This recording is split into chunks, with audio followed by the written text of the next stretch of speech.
मांग और मांग के नियम में हम लोगों ने पिछले क्लास में ये पढ़ा था कि यदि अन्य बातें समान रहे तो कीमत कम होगा तो वस्तु का डिमांड क्या होगा, ज्यादा होगा, और कीमत ज्यादा होगा तो वस्तु का डिमांड। ये मांग का नियम है और यह नियम सत्य भी है और सार्वभौम भी है। यह नियम हमारे लिए भी लागू होता है, आपके लिए भी लागू होता है, और दुनिया का जो सबसे अमीर व्यक्ति होगा कौन है वो? नहीं, एलन मस्क शायद वही ना है, सबसे धनी वही है। वर्तमान समय में चेंज होता रहता है डाटा, तो एलन मस्क भी शायद ऐसा करते होंगे कि जब कोई वस्तु सस्ता होगा तो उसका डिमांड ज्यादा करते होंगे। भाई अपने अपने क्षेत्र में कीमत बढ़ता होगा तो उसका डिमांड थोड़ा सा घटाते होंगे। ऐसा नहीं कि केवल नियम गरीब के लिए अमीर के लिए नहीं है, सबके लिए नियम सेम है।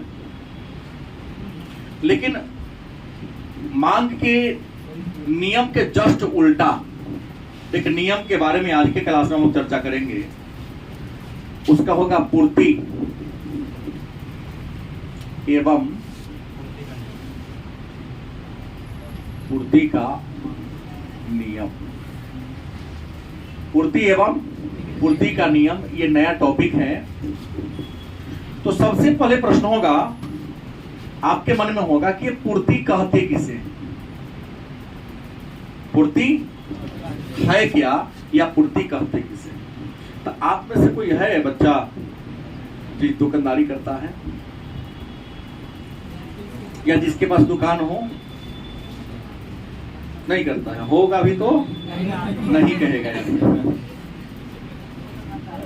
पूर्ति का परिभाषा होता है कि किसी बाजार में किसी वस्तु की जितनी मात्रा एक विक्रेता एक निश्चित मूल्य पर बेचने को तैयार होता है, उसी को कहते हैं पूर्ति। क्या कहते हैं? एक बाजार में अनेक सारे विक्रेता टोकरी में, बोरा में सामान लेके आता है, चाहे उस पर जो सुविधा हो लेके आता है ना, अपने घर से, अपने गोदाम में से, अपने खेत में से, कि इतना मूल्य पर ये सामान को हम क्या करेंगे। एक निश्चित समय में एक निश्चित कीमत पर एक विक्रेता अपने सामान का जितना हिस्सा बेचने को क्या रहता है, क्या कहते हैं? परिभाषा लगता है भारी में बोल दिया, ठीक है चलेगा ना? इसे और हौला कह देता हूं। मार्केट में जो वस्तु बिकने के लिए उपलब्ध होता है उसे क्या कहते हैं? लेकिन पूर्ति का एक नियम है। जैसे जब वस्तु का कीमत सस्ता होगा तो विक्रेता सामान को ज्यादा बेचेगा कि कम बेचेगा? कम बेचेगा। और जब कीमत बढ़ते जाएगा तो धीरे धीरे गोदाम में से निकालना, माने कीमत घट जाएगा तो दुकान में के सामान गोदाम में रख देगा, स्टॉक कर देगा। और जब कीमत बढ़ना शुरू हो जाएगा तो धीरे धीरे स्टॉक में सामान निकालना क्या करेगा? गलत कि सही? एक बात तो आपने जाना कि पूर्ति क्या है। एक निश्चित समय पर निश्चित कीमत पर बाजार में वस्तु की जितनी मात्रा बिकने को तैयार होती है उसे क्या कहते हैं? एक और आएगा प्रश्न, स्टॉक क्या है?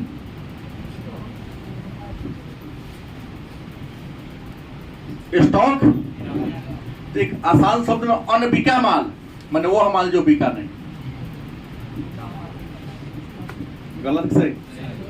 वह माल जो, मतलब एक दुकानदार अपना सभी सामान दुकान में बेचने के लिए नहीं ले जाता है। कुछ सामान दुकान के बगल किसी कमरे में बंद करके रखता है, क्योंकि बाजार में जितना डिमांड होता है उतना ही लेके जाता है। उससे ज्यादा लेके जाएगा तो भाव क्या हो जाएगा?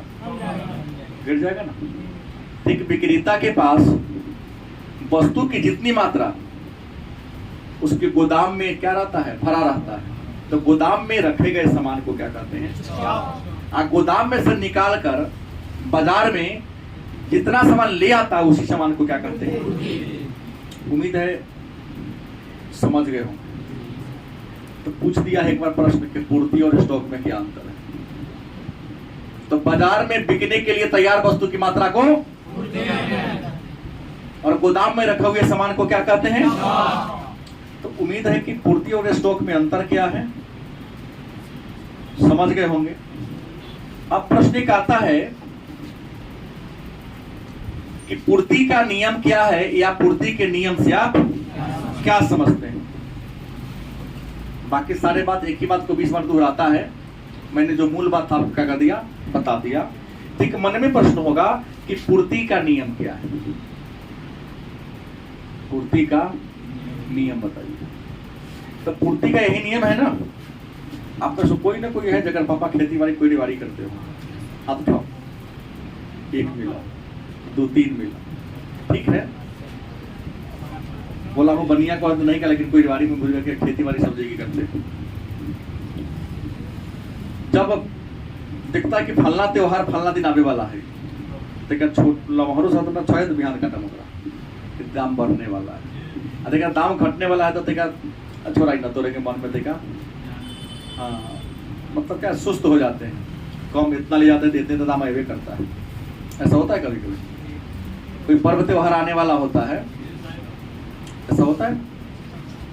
तो पूर्ति का नियम क्या कहता है? तो पूर्ति का नियम दिखाने के लिए मैं एक रेखा चित्र आपको बता रहा हूं। रेखा चित्र के माध्यम से यह पूर्ति के नियम को बड़ी आसानी से आप समझ सकते हैं। एक्स ओ वाई, हमने हमेशा कहा है कि ओ वाई अक्ष पर कीमत को दर्शाना है, और ओ एक्स अक्ष पर क्या दिखाना है? मात्रा को दर्शाना। गलती किसे? मान लो कहता है कीमत है 5 रुपया, कितना है? तो वस्तु की पूर्ति थी 6, कीमत बढ़कर हो गया 10 रुपया, तो वस्तु की पूर्ति बढ़कर हो गई 12, कीमत बढ़कर हो गया 15 रुपया, तो हो सकता है पूर्ति हो जाएगा 18, कीमत बढ़कर हो गया 20 रुपया, तो हो सकता है कि पूर्ति बढ़कर 30 हो जाए, हो सकता है। मतलब एक और पूर्ति की रेखा नीचे से ऊपर, इसको एस कहेंगे, एस पर सप्लाई होता है। एस का मतलब क्या होता है? आप अगर थोड़ा भी बनिया वाला बुद्धि है, व्यापारी वाला बुद्धि है, तो हमारी बात को फॉलो कीजिए कि दाम कम रहता है तो पूर्ति, यहाँ मात्रा ना लिख के यहाँ पूर्ति लिखते तो समझ में आएगा। मतलब कोई बनिया देखिएगा दाम का कम रहता है ना, तो सामान बाजार में कम बेचने के लिए लाता है, और जैसे जैसे दाम माने कीमत बढ़ता है वैसे वैसे वस्तु को लाना। जैसे गेहूं कटा है हाल में, तो गेहूं की कीमत शायद 1900 या 2000 के कुंटल था। जिसके पास मजबूरी थी उसने अपने गेहूं को बेच लिया, क्योंकि महाजन से कर्ज लेकर खेती बाड़ी की है, सामान्य सी बात है। लेकिन कुछ लोग ऐसे था जिसके पास कोई मजबूरी नहीं थी, तो उन्होंने अपने गेहूं को बोरा में कस के अपने घर में क्या करते हैं, गोदाम में स्टॉक कर दिया कि 2 महीना के बाद कीमत क्या होगा। नहीं, थोड़ा बढ़ता है तो निकाला, फिर थोड़ा बढ़ा, फिर निकाला, देखा ना बहुत बढ़ गया, वैसे बढ़े वाला ना है तो सब गोदाम से निकाल के बेच देता है। ऐसा होता है कई बार, क्योंकि ज्यादा बढ़ गया आप गिरवे करेगा, नया गेहूं आने वाला भाव अगर कभी होगा। जैसे पिछले साल 3200 कुंटल गेहूं हो चुका था।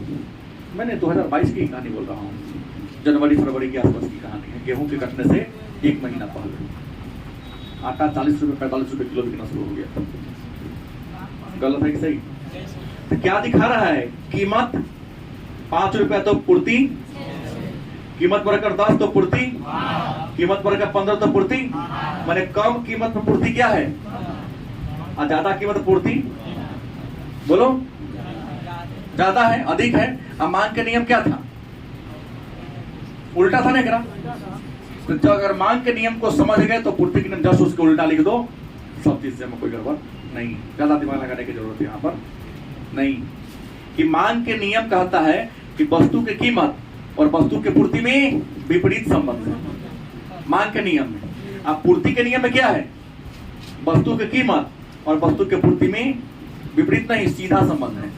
माने कीमत बढ़ेगा तो पूर्ति, कीमत घटेगा तो पूर्ति, और वहां कीमत घटेगा तो मांग, कीमत घटेगा तो मांग घटेगा तो मांग बढ़ेगा, कीमत घटेगा तो मांग बढ़ेगा, कीमत बढ़ेगा तो मांग।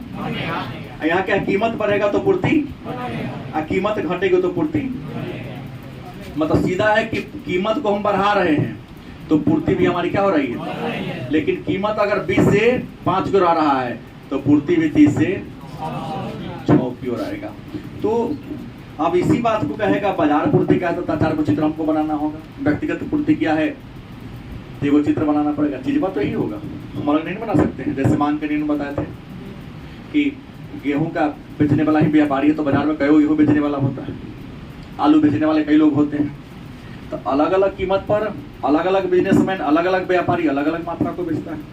सबको जोड़ देंगे तो क्या हो जाएगा, बाजार पूर्ति हो जाएगा। अब प्रश्न है, तो पूर्ति की वस्तु के पूर्ति को निर्धारित करने वाले कारक होना, ये बात तो हमको लगता समझ गए कि ना समझे।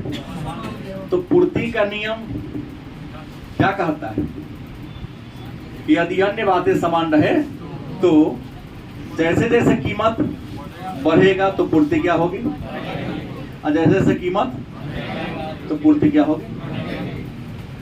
गलत सही। तो पूर्ति के नियम के अनुसार वस्तु की कीमत और वस्तु के पूर्ति में मैं जिससे पूछूंगा वही बोलेगा। पूर्ति के नियम के अनुसार, पुनीता खड़ी हो, पूर्ति के नियम के अनुसार वस्तु की कीमत और वस्तु के पूर्ति में कैसा रिलेशन, ऑप्शन दे रहा हूं। गलत सही। रिलेशन धनात्मक है कि ऋणात्मक है? ऋणात्मक। Very good. तो खराब हुआ है। मांग के नियम में वस्तु की कीमत और वस्तु के मांग में धनात्मक संबंध है कि ऋणात्मक है? धनात्मक होगा। मतलब इकोनॉमिक्स पढ़ते बुझाता। Sit down. कौन कौन बताएंगे? जो मैं प्रश्न 2 को पूछूंगा उसका उत्तर। राकेश करा हो पहले। मांग के नियम में वस्तु की कीमत और वस्तु के पूर्ति में कैसा रिलेशन है? ऋणात्मक। और पूर्ति के नियम में ऋणात्मक ही होगा। बढ़ जाओ। हम दोनों को जो उल्ट दिया है, दिमाग तरीका ये समझा कुछ नहीं, सीधे बोल दिया। कहीं पूछ दिया 2 नंबरी की पूर्ति का नियम धनात्मक कथन है कैसे, मांग का नियम ऋणात्मक कथन है कैसे, क्या करोगे? प्रश्न सही नहीं पूछता है वो, बहुत थोड़ी ना आता है। जितना दिमाग लगाओगे उतना आगे जाओगे। एक बता दे कि मांग के नियम में मैं बताया हूं, मांग का नियम क्या बताया हूं? हमने यही ना चर्चा किया था कि पी डी और यहां होगा, रुक जा, यहां हो जाएगा डी और ऊपर होगा डी जब नीचा होगा।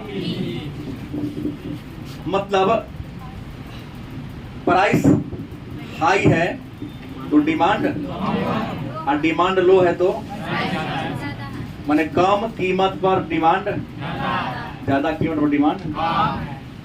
तो ये तो ऋणात्मक संबंध हो गया ना। कैसा रिलेशन हो गया? ऋणात्मक रिलेशन हो गया ना। गलत सही कि कीमत कम होगा तो मांग ज्यादा करेंगे, माने एक उन्हें भाग रहा है, कोई नहीं भाग रहा है। उल्टा रिलेशन हो गया ना। बोलो गलती की सही। इसलिए जानबूझ के दोनों पर आया हूं ताकि कंफ्यूजन ना हो। इसको मैं ज्यादा लपेटने वाला भी, क्योंकि दोनों मिलता जुलता है, एक ही दिन में क्लासिक हो गई। और हमने पूर्ति का नियम क्या कहा, लिख ले, चित्र यहां बन ले। कीमत 5 है तो पूर्ति, कीमत बढ़कर 10 तो पूर्ति बढ़कर, माने दोनों से दूना बढ़ा उससे बेसी बढ़ गया, इको दूना बढ़ गया। कीमत बढ़कर हो गया 15 तो हो गया 18। माने कीमत बढ़ रहा है तो क्या हो रही है? बढ़ रही है। तो देखो यहाँ कीमत बढ़ा तो मांग क्या हो रहा है? यहाँ कीमत बढ़ने पर मांग के नियम में पूर्ति क्या होती है? सॉरी, डिमांड क्या होती है? कमती है। अब पूर्ति के नियम में कीमत बढ़ने पर पूर्ति, तो मांग का नियम कैसा कथन है? मांग के नियम में वस्तु की कीमत और मांग में कैसा संबंध है? ऋणात्मक। कैसा? और ये कैसा रिलेशन हो गया? क्या हो गया? अब सवाल है कि मांग का नियम ऋणात्मक कथन है। हमने कहा मांग के नियम के अनुसार वस्तु की कीमत और वस्तु के मांग में ऋणात्मक रिलेशन है, और पूर्ति के नियम में बताया हूं कि वस्तु की कीमत और वस्तु की पूर्ति में धनात्मक रिलेशन। बोल होगा बेटा, हम लोग तो हेरा उड़ा गई ना, इसे देख रही थी। अब सवाल है, 2 नंबर का प्रश्न आपसे पूछ सकता है कि मांग के नियम को देखिए, तो ये क्या कहता है कि वस्तु की कीमत, मांग के नियम के अनुसार वस्तु की मांग और पूर्ति में ऋणात्मक संबंध है कैसे? पूछ सकता है ना, प्रश्न को कैसे घुमाएगा जब पढ़ लिए है तो, कि मांग के नियम के अनुसार वस्तु के मांग और वस्तु की कीमत में ऋणात्मक संबंध है या उल्टा संबंध है, क्या है?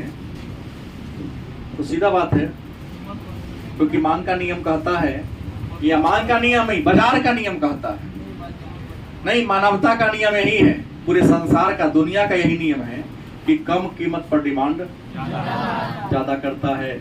गलत सही? कीमत यदि ज्यादा होगा तो डिमांड, मूल्य ज्यादा होगा तो मांग क्या होगा? कम होगा। अब मूल्य कम होगा तो मांग। इसलिए मांग का नियम के अनुसार वस्तु की कीमत और वस्तु के मांग में कैसा रिलेशन है? लेकिन कहता है पूर्ति के नियम के अनुसार पूर्ति और कीमत में धनात्मक संबंध है कैसे?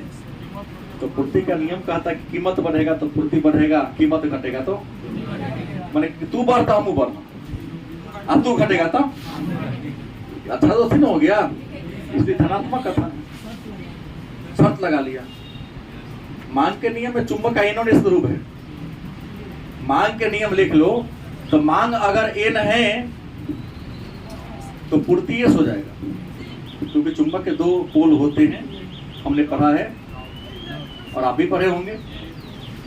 भरोसा आप लोगों को नहीं रहता है, क्योंकि जितना बुझाया क्लास छुट्टी सर 5 मिनट। हाँ, क्योंकि हमको तो 10 बजिया बैच में कौन है कि ना, में सुबह 10 से 11 बैच के कोई छात्र हैं अभी। अब इस लोग उदाहरण हैं, कुछ बच्चों के फादर से बात हमारी हुई थी, याद तो है बैच में ना? अरे 17 दिन पहले टेस्ट में नहीं आया था, इसलिए तो ये लगे कि सर झूठ बोल रहे हो, तो झूठ नहीं, सब गवाह है यहाँ। बच्चा लोग क्या कहा था कि सर जी शनिवार इतवार के छुट्टी दे, मतलब 2 दिन छुट्टी। अब पिताजी क्या प्रश्न करेंगे जब सर जी छुट्टी दे दी है? तो यहाँ तो पता है कि शनिवार, हर शनिवार को टेस्ट होती है, टेस्ट से बचने के लिए छुट्टी बना दिया। वो तो ऐसे महापुरुष बच्चा के सर जी के मन खराब है, पहले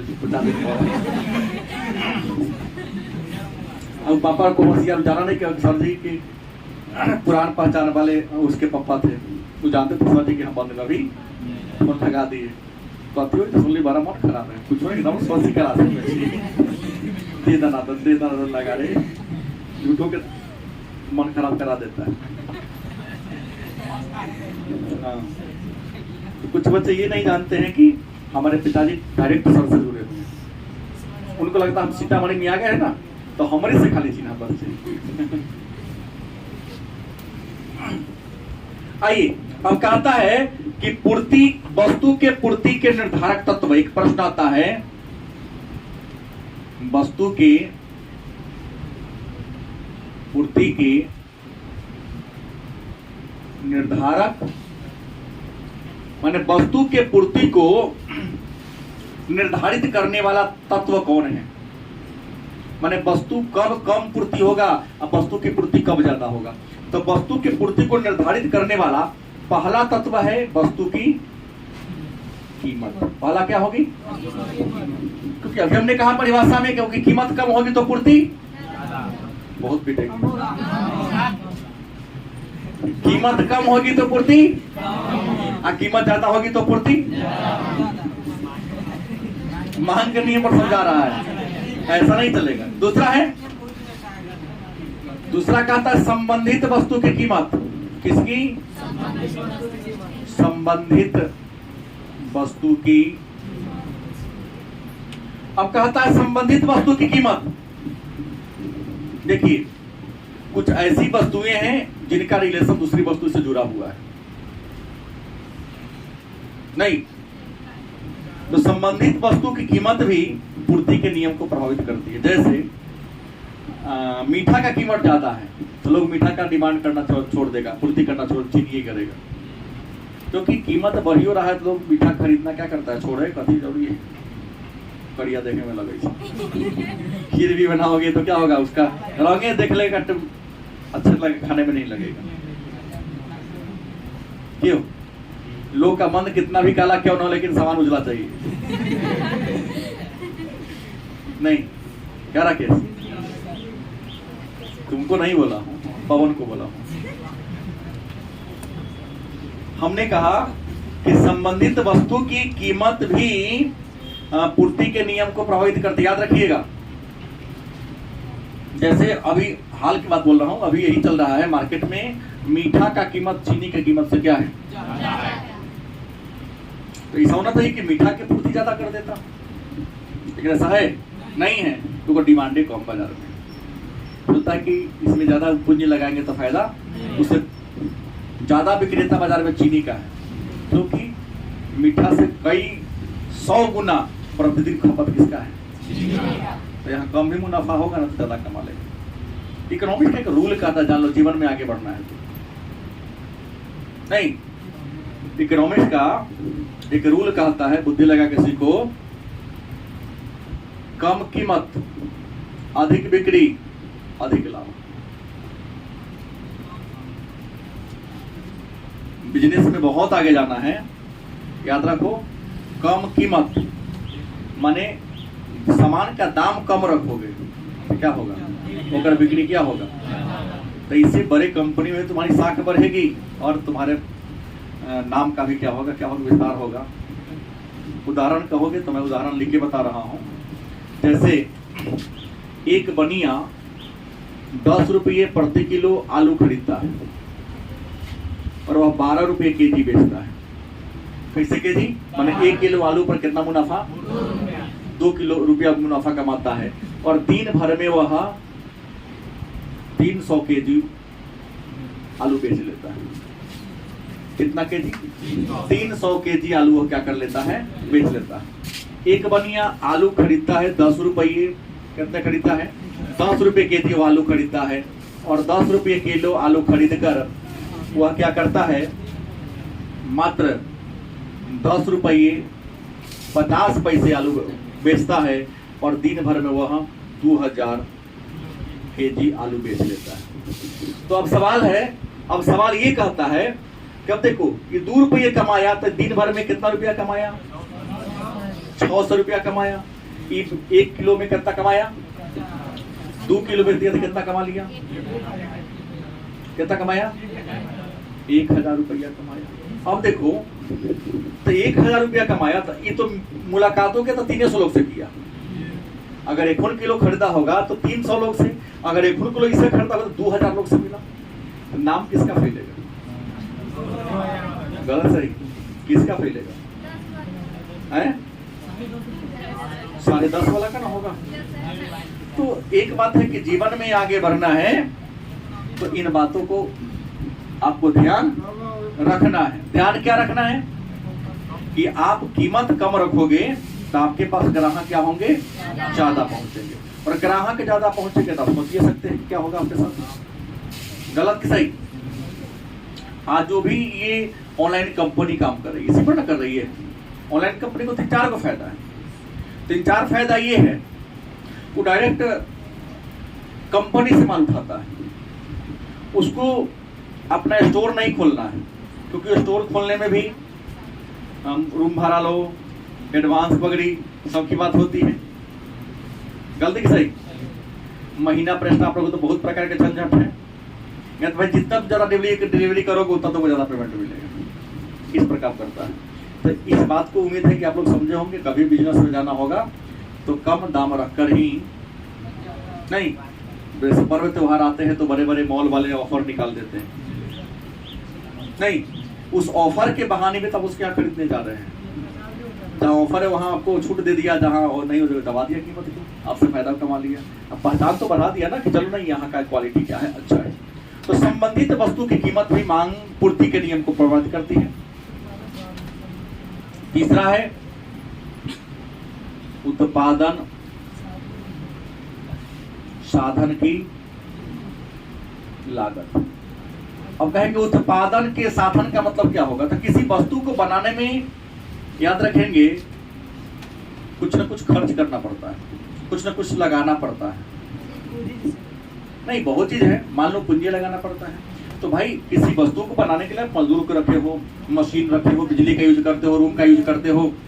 तो रूम का यूज करते हो तो रूम का किराया देगा कि नहीं देगा, बिजली वाला का बिल देगा कि नहीं होगा, तुम्हारे लिए यहाँ जो लेबर काम करेगा उसकी मजदूरी देगा कि नहीं करेगा।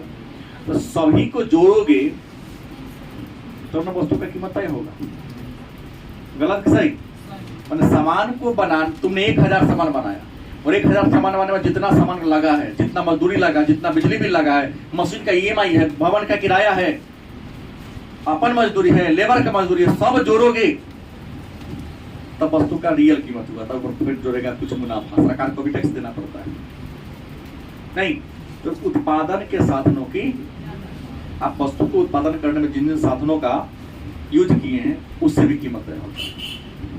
उसके बाद तकनीक का स्तर, चौथा क्या है? तकनीक का, तकनीक मतलब क्या? टेक्नोलॉजी।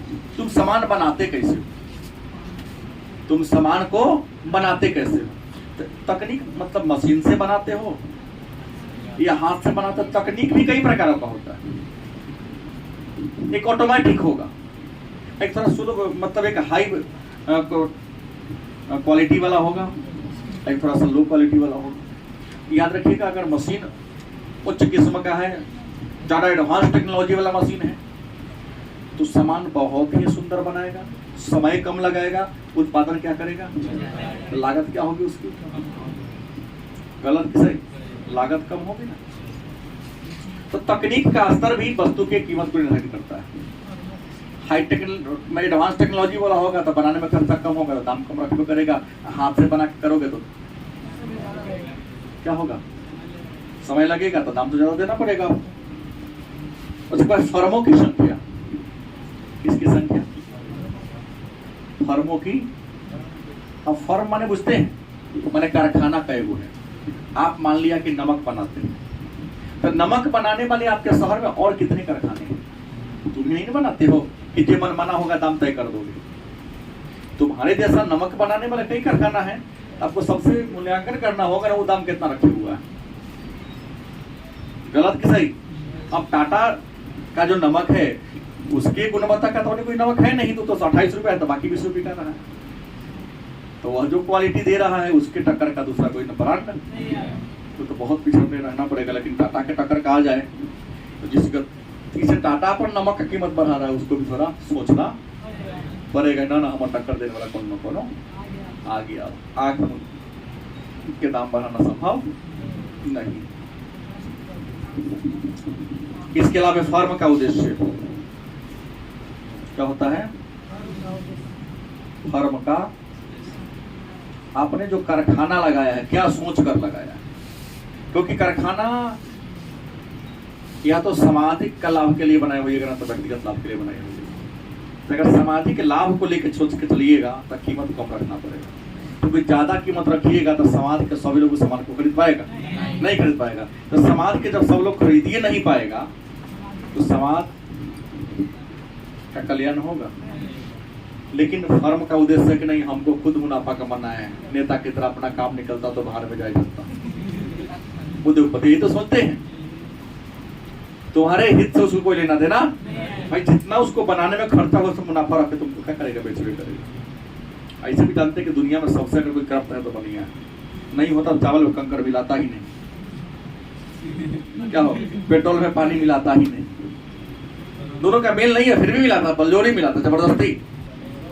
आटा में पीला का रंग मिलाकर हल्दी बना देता है उसे, तो ही ना मसाला थोड़ा रहता है। जैसे 1 कुंटल हुआ तो मिल देगा 2 किलो आटा, 5 किलो आटा 1 कुंटल हल्दी में मिला दिया, ना चलेगा, खूब चलेगा, दौड़ेगा।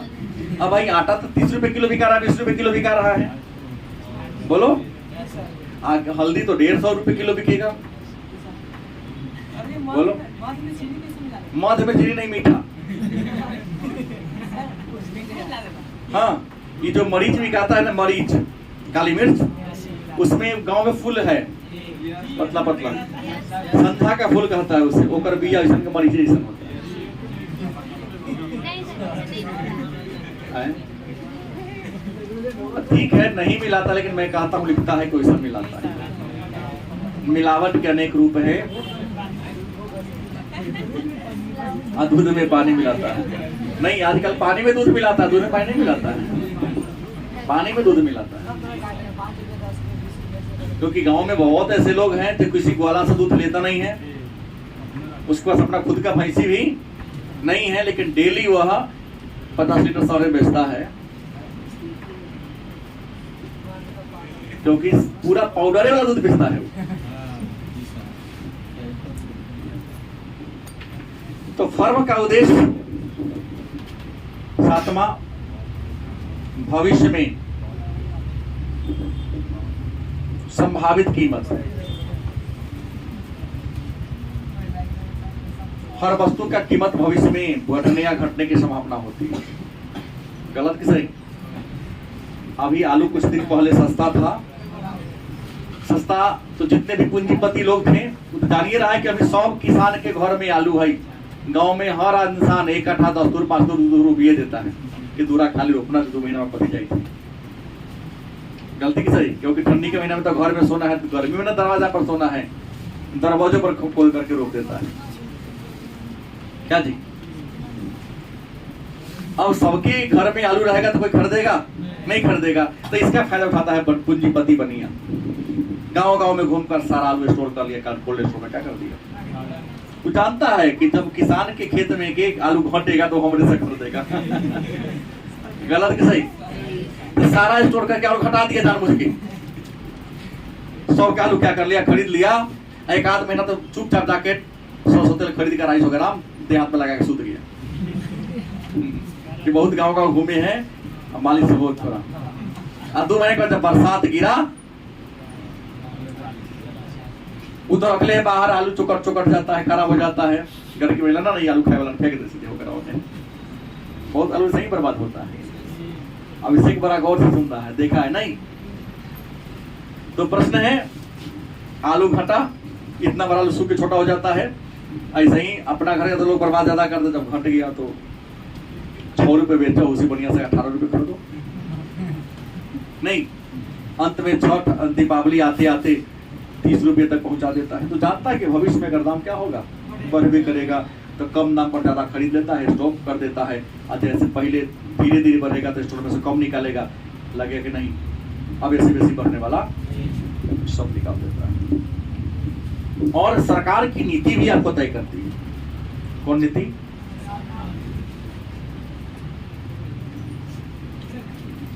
कीमत सरकार की नीति भी तय करती है, याद रखेंगे।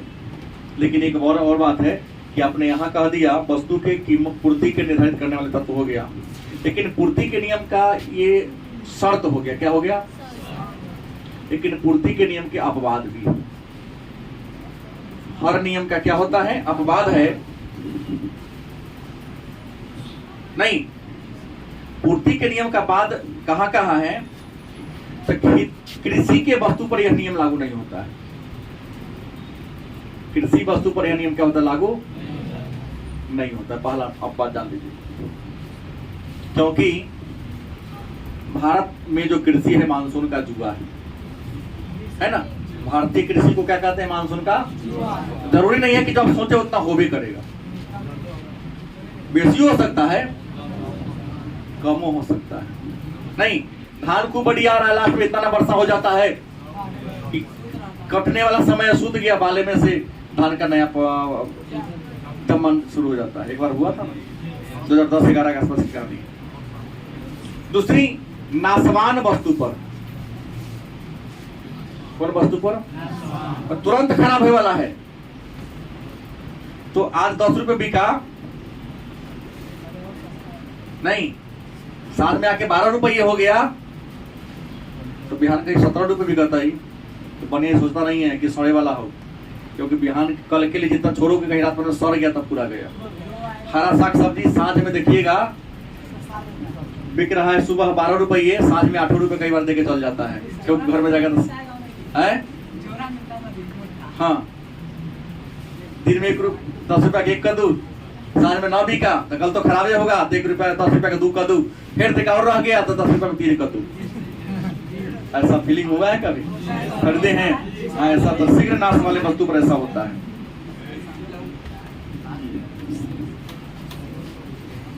तीसरा कहता है सामाजिक प्रतिष्ठा वाले। कौन वाले? सामाजिक प्रतिष्ठा वाला कुछ वस्तु है, वहां पर पूर्ति का नियम लागू नहीं होता। सामाजिक प्रतिष्ठा आता है सोना। सोना का कीमत ज्यादा बढ़ेगा तो इन्हें पूर्ति को ज्यादा नहीं बढ़ा देगा, क्योंकि पूर्ति बढ़ेगा तो उसका भाव क्या हो जाएगा? गिर जाएगा। सोना सामाजिक प्रतिष्ठा की चीज है, चांदी सामाजिक प्रतिष्ठा का चीज है, डायमंड हीरा सामाजिक प्रतिष्ठा का चीज है, वहां पर पूर्ति का नियम लागू। ये नहीं कि कीमत बढ़े, पूर्ति बढ़ेगा तो कीमत बढ़ती जाएगा, ऐसा नहीं होता है। वहां निश्चित मात्रा में मार्केट में लाया जाता है कि इसकी कीमत में हमेशा क्या रहे? स्थिरता रहे। लेकिन ये प्रश्न है आपके महत्वपूर्ण, कुछ बातें आता है तो पूर्ति के वृद्धि के कारण, मांग के वृद्धि के कारण इन सबको देखेंगे, लेकिन आज टेस्ट भी थोड़ा आपसे हम लेंगे।